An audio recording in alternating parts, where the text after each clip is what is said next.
이러한 거래 절벽을 좀 풀어주기 위한 방안 중에 하나로 세금 규제를 완화했습니다. 무주택자보다는 다주택자에 조금 더 포커스를 맞춘 정책이 아니었을까라는 생각을 하는데 교수님께서도 이 세금 정책에 대한 어떤 의견을 가지고 계신지 좀 간단하게 들어볼 수 있을까요?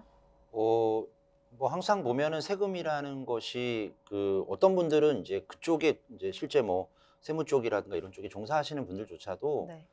'정책은 바뀌지 않을 거다.'라고 이제 확증적으로 이제 어. 생각하시는 분들이 많더라고요. 근데 역대로 보면은 이제 조세 정책은 언제나 좀 바뀌어 왔고요. 음. 저는 인제 이런 부분들은 좀 비교를 해볼 수 있을 것 같은데 어떤 부분이 있냐면 네. 어 그 우리나라가 이제 OECD 가입국이잖아요. 근데 OECD 가입국 중에서 보통 인제 이게 이제 담세율이라고 하는데요. 음. 이제 1 년간 걷는 나라에서 걷는 또는 인제 공공기관에서 걷는 세금을 가지고서 인제 실제 전체 세금에서 각각의 세항 그러니까 세목들이 몇 퍼센트를 차지하느냐 봤을 때 우리나라가 보유세 담세율이 OECD 평균이 한 12.4% 정도 되는데요. 우리나라는 아직까지 보유세가 9%대밖에 안 되거든요. 그러니까 아. 보유세는 아직까지 좀 낮은 많네요. 편이에요. 네. 근데 인제 세금은 이제 섹터가 두 가지잖아요. 하나는 인제 내가 가지고 있을 때 내는 보유세가 있고 보유세는 인제 재산세라든가 종부세라든가 이런 부분들이겠죠. 그리고 인제 거래세라는 게 있죠. 취등록세하고 그다음에 뭐 양도세 같은 그런 거래세가 있는데 우리나라가 음. 보유세를 OECD 평균 기준으로 맞춰서 뭐 재산세라든가 뭐 이런 것들 근데 사실은 재산세를 갖다가 재산세로만 거두면 되는데 음. 전 세계 유례 없는 종부세라는 게 또 우리나라는 걷고 있거든요. 이 네. 우리나라밖에 없어요. 전 세계 종부세라는 게. 우리는 익숙하잖아요. 그쵸. 다른 나라에서는 종부세 그러면 그게 무슨 말인지 못 알아듣는 거예요. 그런 세금이 있어 너네 아예 나라는? 개념이 없어요. 없어요? 예. 그냥 보유세만 있는 거예요. 재산세. 내가 보유하고 있을 때 내는 세금.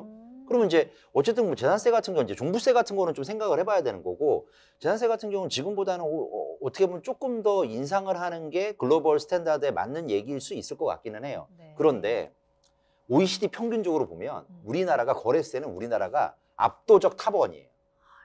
그러면 그렇구나. 보유세는 올리고 네. 거래세는 낮추는 게 맞아요. 근데 예를 들어서 이전에 정부가 보유세도 올리고 거래세도 올린다라는 얘기 무슨 얘기냐면 우리나라가 OECD 전체 가입국 중에 가장 잘 사는 나라는 아니잖아요. 근데 그쵸. 가장 잘 사는 나라는 아닌데 세금을 부동산에 관련된 세금을 제일 많이 가장 낸다라는 많이. 얘기는 결국에는 그 나라의 가처분 소득을 줄인다는 얘기예요. 그러면 소비라든가 이런 것들이 좀 다운이 되고 여기에서 경제적으로 상당히 좀 문제가 있는 그런 어떤 시스템이 있을 수가 있는 거죠. 영향을 주는데. 그래서 결국에는 만약에 글로벌 스탠다드 얘기하지 말고 거기에 맞는 어떤 제도라든가 이런 걸 하는 게 맞고 단순하게 내가 감정적으로 내가 나에게 뭔가의 어떤 표를 주거나 이런 사람들을 위한 정책만 쓰는 거는 약간 바람직하지 못하다.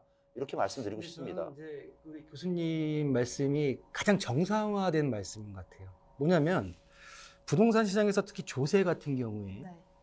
거래세, 취득세와 양도세, 진입과 진출에 대한 부분은 자유롭게 해줘야 되고요. 누구든 들어갈 수 있고 누구든 나올 수 있게. 단 일정 부분 많이 갖고 있다고 하게 되게 되면 보유세에 대한 거는 좀 과감하게 매겨서 진입과 나올 때는 편하게 나오지만 가지고 있는 사람들한테는 뭔가 좀 과감하게 세금을 매긴다면 그게 어쩌면 일반적이고 상식적인 얘기거든요.